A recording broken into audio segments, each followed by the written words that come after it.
नमस्कार दोस्तों, मैं नीतीश पटेल। आज मैं आप सभी के बीच में अपने चैनल के माध्यम से उन युवाओं के बारे में चर्चा करूंगा जो युवाएं आज के भाग दौड़ के ज़िंदगी में रोजगार के लिए दर बदर भटक रहे हैं।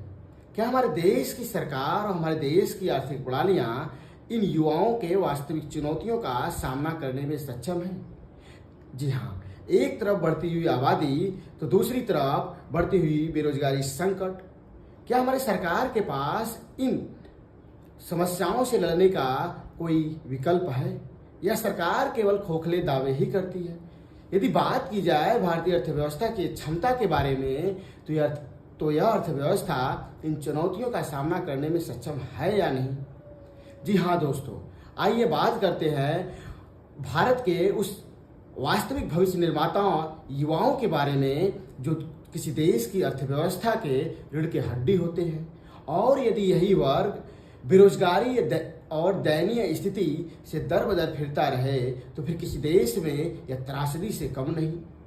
यदि मैं सरकारी आंकड़े की ही बात करूं तो प्रेस इंफॉर्मेशन ब्यूरो पर उपलब्ध report ministry of youth and affairs के अनुसार भारत की संपूर्ण जनसंख्या का 65% भागीदारी 35 वर्ष तक के युवाओं का है, जबकि यह युवा वर्ग देश की समृद्धि संसाधन का भाग है, जिसके पास असीमित ऊर्जा, नवाचार करने की क्षमता, जोखिम उठाने की क्षमता रखती है। यह अवस्था संपूर्ण मानव जीवन का सबसे ऊर्जावान और क्षमता योग्य वाला समय होता है।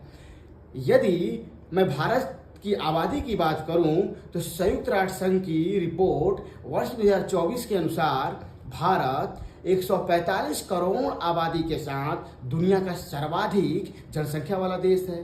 तो वहीं दूसरी तरफ हमारे देश में बढ़ता हुआ युवा बेरोजगारी भी है। यदि मैं सरकारी आंकड़े की बात करूं तो यह स्थिति और ही भयावह नजर प्रतीत होता है।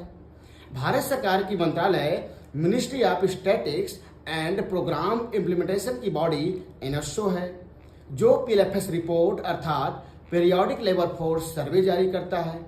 उसके रिपोर्ट 2022 के अनुसार भारत में स्टैग्नेंट बेरोजगारी है। इससे यह पता चलता है कि सरकार रोजगार का सृजन नहीं कर पा रही है या सरकार युवाओं को रोजगार देने में असफल है। गौरतलब है कि रिपोर्ट बताती है कि सरकार वर्ष 2017-18 से बेरोजगारी दर को कम करने में असफल रही है।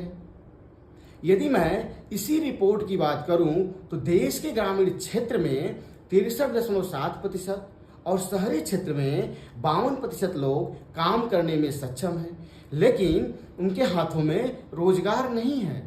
एनएसओ का रिपोर्ट यह दिखाता है कि महामारी के दौरान और बाद में रिवर्स माइग्रेशन अर्थात शहरी क्षेत्र से पलायन लोगों का ग्रामीण क्षेत्रों की ओर बढ़ा है, जिसका एक बड़ा कारण शहरी क्षेत्र में रोजगार के अवसर का सीमित होना है, जिसकी वजह से देश की ग्रामीण अर्थव्यवस्था पर बेरोजगारों की एक भीड़ बढ़ती जा रही है।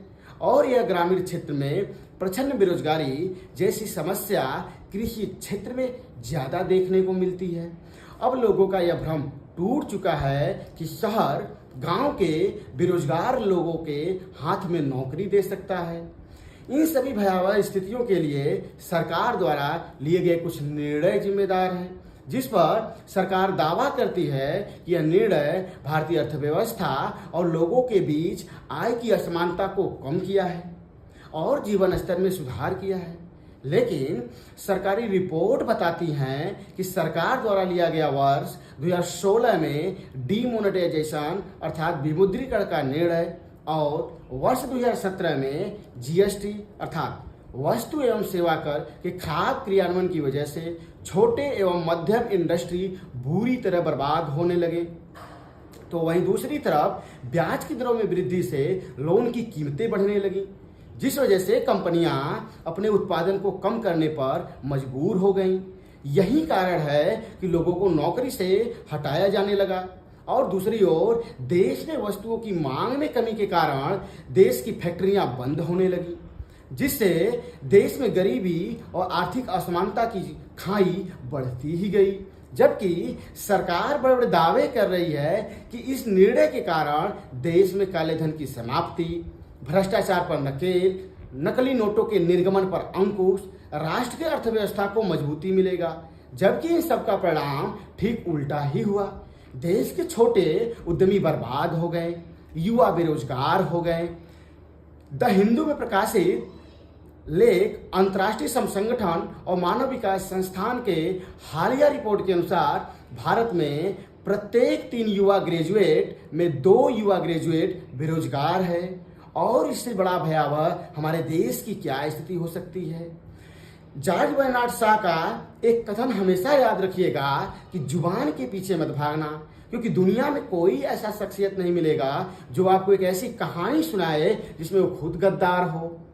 यदि कुछ विशेषज्ञों का राय माने तो जस्टिस बीवी नगरत्ना के अनुसार डीमोनेटाइजेशन काले धन को व्हाइट मनी में कन्वर्ट करने का सबसे बेहतरीन तरीका था। द इंडियन एक्सप्रेस के अनुसार वर्ष 2000 में ग्रेजुएट अनएम्प्लॉयमेंट अर्थात स्नातक युवा बेरोजगारी दर 24.25% था, जो वर्ष 2022 में बढ़कर 28.7% हो गया।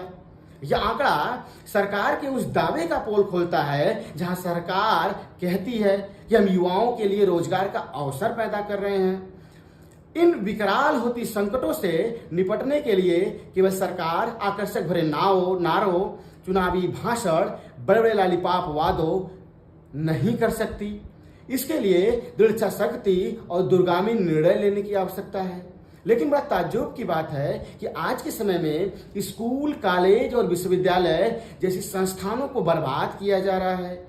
विश्वविद्यालयों में सरकार की विचारधारा से संबंध रखने वाले लोगों को तरजीह दिया जा रहा है। यह कहीं न कहीं शिक्षा की गुणवत्ता को प्रभावित कर रही है। लगातार खराब होती शिक्षा गुणवत्ता की वजह से ग्रामीण और शहरी क्षेत्र में एक बेरोजगार युवाओं का भीड़ तंत्र पैदा हो रहा है, या यही लोग बेगारी अर्थात कम मजदूरी पर मजबूरन काम करने के लिए विवश हैं। यदि मैं कहूं कि यह स्थिति युवाओं के हौसले को लगातार तोड़ रहा है या उनकी आकांक्षाओं की उड़ान को खत्म कर रहा है या विश्व गुरु की अवधारणा वाले तकलीफ पहुंचा रहा है, तो यह निश्चय ही आश्चर्यजनक नहीं है। एक तरफ बढ़ती बेरोजगारी तो वही दूसरी तरफ बढ़ती हुई आय की असमानता और धन का केंद्रीकरण समस्याओं को और जटिल बना रहा है। वर्ल्ड इनइक्वालिटी रिपोर्ट 2022 के अनुसार भारत दुनिया में सर्वाधिक असमानताओं वाला देश है, जहां देश के उच्चतर 10% लोगों के पास देश की कुल राष्ट्रीय संपत्ति का 77% भाग है। वही भारत के सर्वाधिक 1% अमीर लोगों के पास देश की कुल संपत्ति का 53% हिस्सेदारी है। यही देश के निचले लगभग 55% जनसंख्या की बात करूं तो उनके पास देश की संपत्ति का सिर्फ 23% हिस्सेदारी है।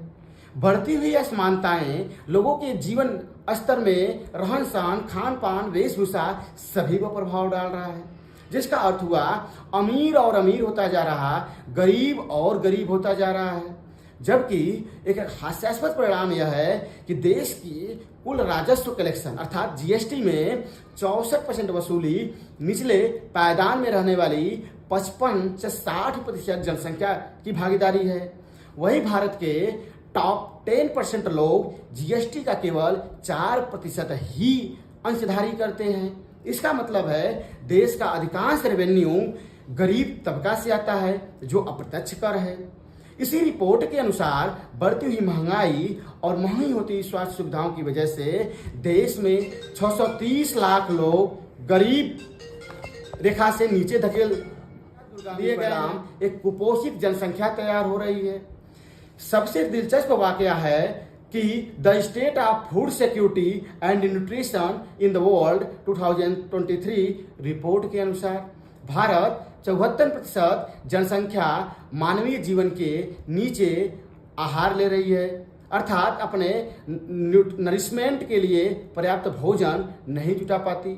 इसका एक और बड़ा यह प्रमाण यह है कि सरकार खुद एक तरफ कहती है कि देश के 80% लोगों को निःशुल्क खाद्यान्न मुहैया करा रहे हैं, क्या केवल गेहूं, चावल, रोटी और मोटे अनाज की पहुंच से व्यक्ति का भौतिक व मानसिक विकास का पूर्ण हो पाएगा, या वहीं अमीरों और बड़े बड़े राजनेताओं के लड़के नरिशमेंट के लिए उपयुक्त ड्राई फ्रूट, वेजिटेबल्स जैसे बेहतरीन आहार ले रहे हैं, जबकि इन्हीं लोगों के बच्चों का सामना ग्रामीण के उन तबके के बच्चों से होगा जो पहले से ही खराब पोषण की वजह से उनकी बुद्धि और मस्तिष्क का विकास सुचारू रूप से न होने के कारण शिक्षा से वंचित रह गए हैं।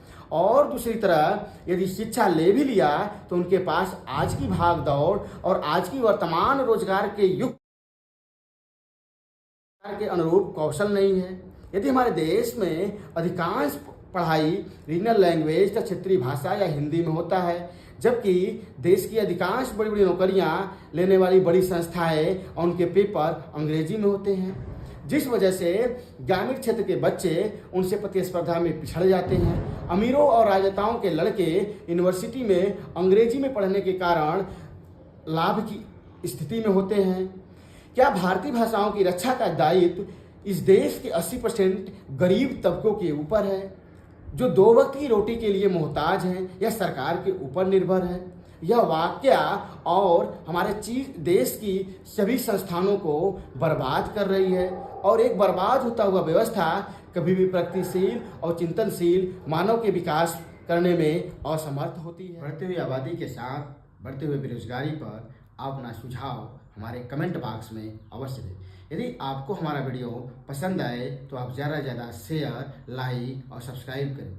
मैं फिर मिलूंगा आपके साथ समानता के संघर्ष के साथ आपकी आवाज़ को लेकर।